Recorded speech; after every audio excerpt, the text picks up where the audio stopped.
The first attempts to try to unify the entire application landscape of an organization started in the manufacturing industry in the late 1960s.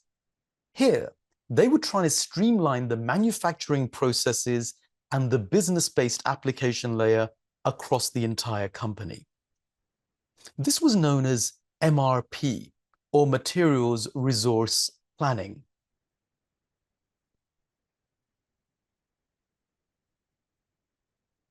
However, around the 1990s, it was the Gartner group who coined the term ERP, or Enterprise Resource Planning. And this was used to describe a digital application layer that could superimpose itself upon an entire company and manage the organization's various operations, including supply chain, inventory, accounting, HR, and much more.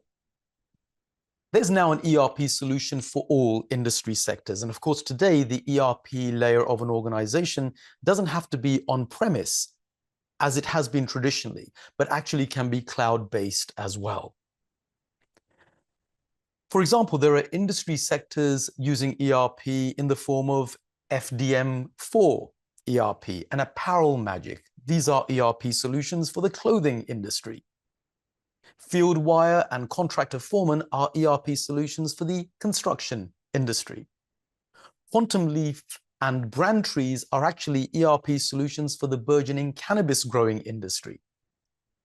There's even ERP solutions for higher education and the university sector. Of course, in your situation, you're going to be required to source candidates whose focus is primarily on ERP solutions for the big popular sectors such as manufacturing, finance, and here, of course, the leading software vendor is, of course, SAP.